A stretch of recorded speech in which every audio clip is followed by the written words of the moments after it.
Have you ever realized that you were a hypocrite? Well, I definitely have. My name is Elisa Johnston. I'm the founder of AverageAdvocate.com, where I'm empowering ordinary people like you and like I to make a difference in the world and to change it, to be the world changers that we were born to be. It's kind of hard to do because we live normal everyday lives. We go to bring our kids to school and we, get tired because we go to work and we feel overwhelmed. And that's kind of our life. And in our life, we're supposed to live out these ideals like justice and what it means to seek justice in your every single day as you walk through it. And in the same way, we're supposed to really love those around us and really love our neighbors on the other side of the globe.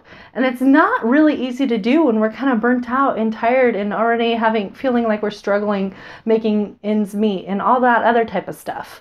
It's hard. But I felt like I was kind of doing a good job living out justice in my life, honestly. I mean, I write a blog about it. So I kind of thought I was doing okay. Well, when the election happened this past year, I think a lot of people felt very discontent with who our candidates were. And I was pretty upset about them also. And that wasn't really so much because of those particular people. And I wasn't mad at Hillary and I wasn't mad at Donald Trump. I was really mad at Americans. Because what is wrong with us that we could vote people who do not necessarily have lifestyles that we can look up to and have really deep character in their lives? And those were the people that we were voting for. Those were the people who were our choices. And I was really mad because essentially somebody was going to get elected. And then that was going to be my reminder of all the Americans around me and what they believe. So sure enough, the election happened. And to everybody's surprise, Donald Trump won. And I was still upset because there was a person who was in office and he is a person who's kind of known for taking advantage of other people. And I was really frustrated by that because people around me who said that they shared my worldview could vote for somebody who would take advantage of people. And they were okay with that. Or at least I felt like they were okay with that. And yeah, I'm not trying to get into a political discussion. You can completely disagree with me, and it's completely fine if you want to justify who you voted for. But my point is that for myself, I had an issue with my fellow Americans, and that was mainly because of the fact that I didn't like the way that they thought.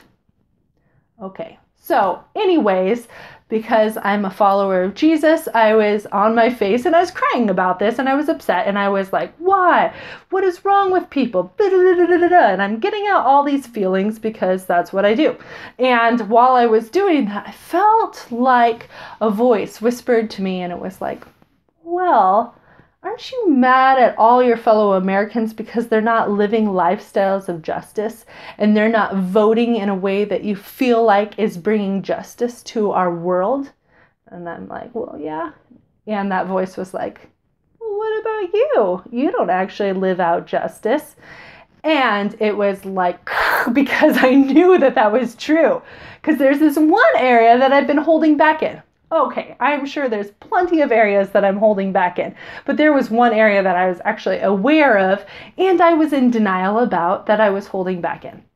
You see, every single year I run a project called the LBD Project or the Little Black Dress Project.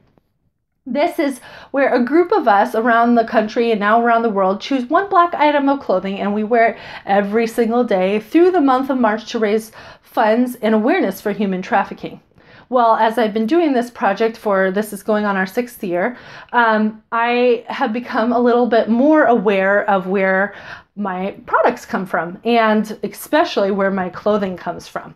And the fact that I could actually tell myself that it was okay that I bought a shirt that was probably made by a slave if I'm also raising funds for organizations who are freeing slaves.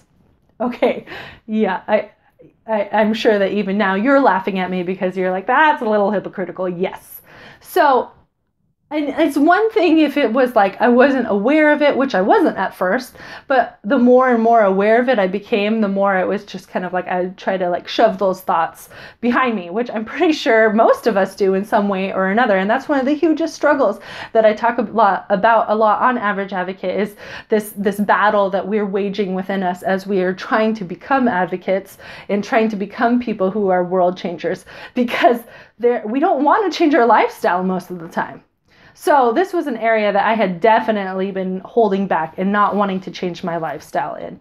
And I mean, I kind of was doing it a little bit, and I felt like I could kind of justify myself because I had been, like here and there I'd buy this cool socially good product, and here and there I would buy this cool socially good shirt, this ethically made clothing, and I had my smattering of stuff, and my closet has slowly been collecting that. But at the same time, there was never a point where I was like, I'm just going to stop buying clothing made by slaves. Seems like a good idea. And, but I was kind of like, that's too hard. I mean, where do you buy a bra that you can definitely know for sure is not made by unethical labor? So, even if I'm not meaning necessarily like legitimate slaves, I'm also talking about labor that is very, very unethical. And that's kind of where I was going with that. But I hadn't made that standard in my own life. And so, ironically, during the election, which seems to have absolutely nothing to do with clothing, that was when I had my breakdown, and I was like, oh my gosh, I'm a hypocrite in this area. I am such a hypocrite because here I am mad at my fellow Americans because I don't feel like they're living out lives of justice when it comes to the way that they're voting and who they care for and, all that stuff. And maybe that's completely, I'm not saying I'm right. I'm just saying that's what I felt. And at the same time, though, in my own life, here I am being like, well, yeah, I'm a just person. I live justly. But in reality, I was like, yeah, but I just bought this shirt for $3 off of the rack. And I don't have a clue where it was made, except for the label does say that it was made in Bangladesh, and it was most likely made at a factory that was definitely misusing people. So, with 20 million to 45 million slaves in the world, and a lot of them are labor trafficked. It's kind of a thing. There's quite a few websites that talk about it. You can actually kind of get an idea of how many slaves that probably actually help your life out every single day through My Slavery Footprint.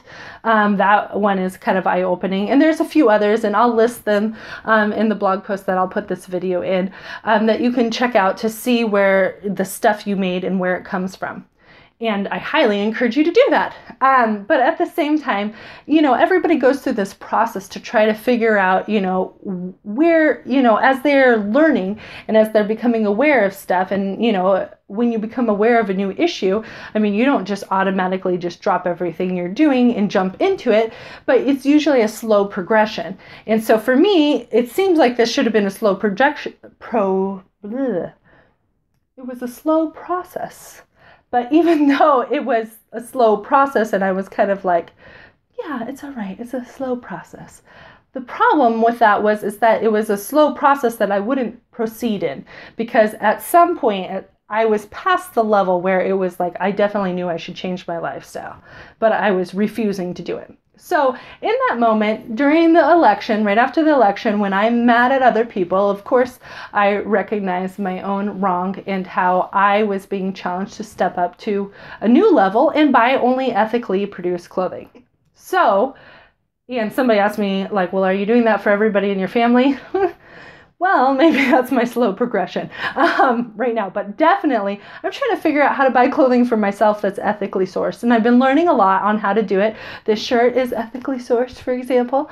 But it's kind of cool the more that I'm paying attention to where my clothing comes from. And I know that means that I'm not going to get as much clothing. And I'm okay with that because I've done the Little Black Dress Project, the LBD project, enough times to know that I can survive off of one item of clothing for the month of March. So now I know I can do that in the rest of my life, even if I only have like a capsule wardrobe. But at the same time, it's been a challenge because I've had to rethink the way that I do things. I've pretty much had to avoid clothing in other parts in stores entirely, unless I know for sure going into that store that it is already ethically produced. I've had to say no to my friends who are selling clothing in their businesses because their clothing, they can't say that it's ethically sourced. But on the other hand, I've grown a lot from it, and I feel good about that. This decision that I made after the election to only buy ethically sourced clothing, because I'm like, oh, this is my next step. I can rise up to the standard. I can do this. I can do this. It's not that crazy, because it really isn't. But that's, again, like I was talking about, it's the process that we're going through as individuals, and we're each going through a process. And you might be at the very, very beginning. You might be just learning about human trafficking, for example, and just are like, oh my gosh, I can't believe you just said there might be 45 million slaves in the world. That might be the very beginning of your process, and that is great. And for me, where I am in my process is that I've finally recognized that I'm a hypocrite when it came to where I was buying my clothing, and I will now buy my clothing only ethically sourced if I can, or used from a thrift store or something. So anyways, that's my story of how I realized I was a hypocrite and how I needed to stop being mad at my fellow Americans for not voting for somebody who I felt like would bring justice to our world, but instead to look at my own life and realize that, yeah, whatever is going on the outside, I see that, but in my own life, there's an area that I can move forward in, and I need to do that. Okay, so my name is Elisa Johnston again.